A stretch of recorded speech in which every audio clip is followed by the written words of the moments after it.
Yo, it was good, man. I just wanted to get on here and share something. Um,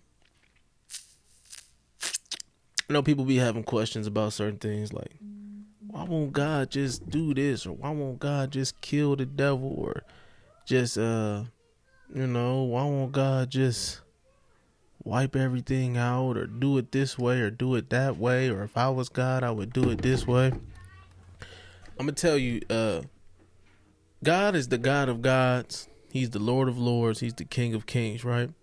So even all of the false gods have to obey the real God, the fallen angels, Satan. They have to obey. God's law is supreme. But with that being said, God is so perfect. His word is so righteous and it's just even God has to abide by his own word. Now, this is what I mean by that. God gave man free will, right?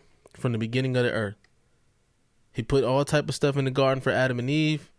Told them, listen, you can eat all this, just don't eat this. He didn't say, I command you not to eat it. He didn't say, I'm going to place a fence around it to where you can't even get to it. No, he gave man a choice to obey him or disobey him. The scripture, it also says, I've put before you life and death, choose life. He gave us a choice, right?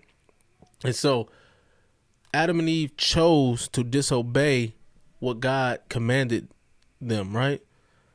But because God is God, he said he didn't, God is bound to his word. So like I said, he did not force Adam and Eve or force them to obey him, force them to love him. And just like today, God does not force us to obey him. He does not force us to follow him.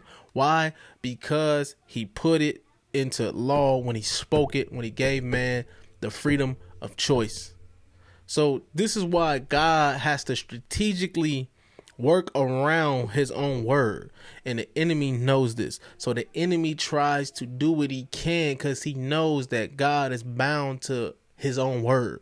That's how finite. When God speaks something, even God has to stay true to it because God is holy. He's perfect. He'll never lie.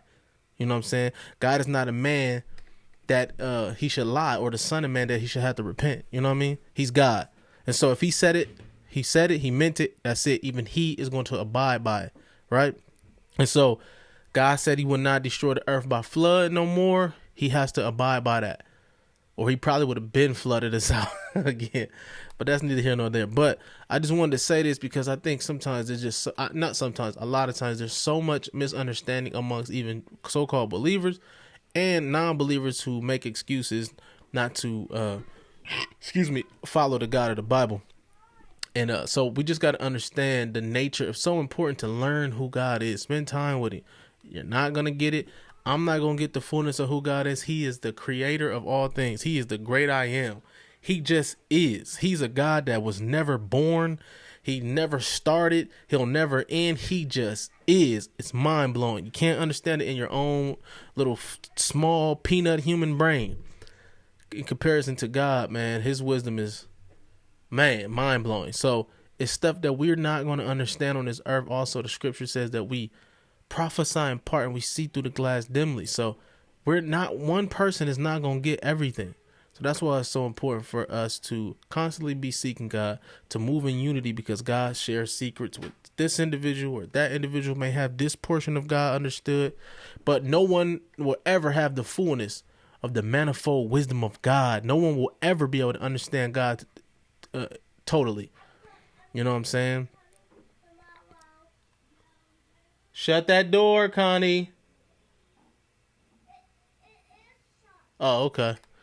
But anyways, nobody will ever understand who God is and the fullness of who God is. So I say all that to say this: God's word, the scripture says heaven and earth shall pass away, but the word is eternal, right?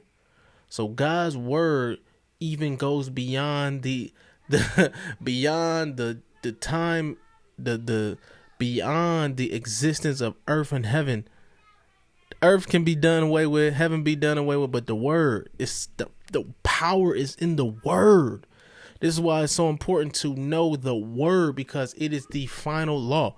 This is why God had to come up with some sort of different way around his word, which is sending his only begotten son, that whosoever believe in him shall not perish but have everlasting life. So that when we die, Jesus sacrificed himself for us so that we can get in him and by his spirit. And when God judges us, he judges us according to Christ Jesus. That's why we have to be in Christ Jesus in order to make it in. God is so wise beyond Satan's goofy understanding. Satan has more understanding than we have, but one thing he doesn't have is humility. And humility will make you think you can do something that you just can't, because you just think you're so smart that you can overcome God. And that's what's going to happen in these end times. This is what man is doing. The powers that be, they're trying to come up with devices to defeat God. As ridiculous as it sounds, that's exactly what they're doing.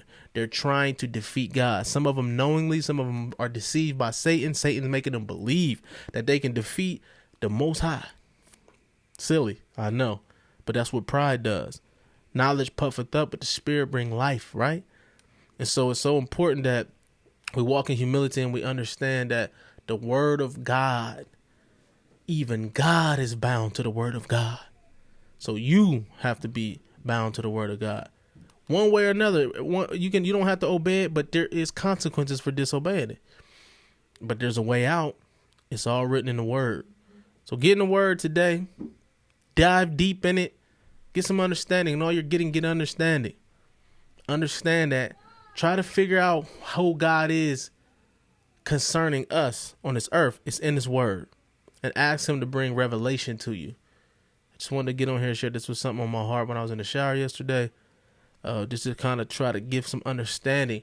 And hopefully it'll open up some things in your mind and answer some questions in your mind that'll help you take that leap into serving God with your whole heart. God bless you.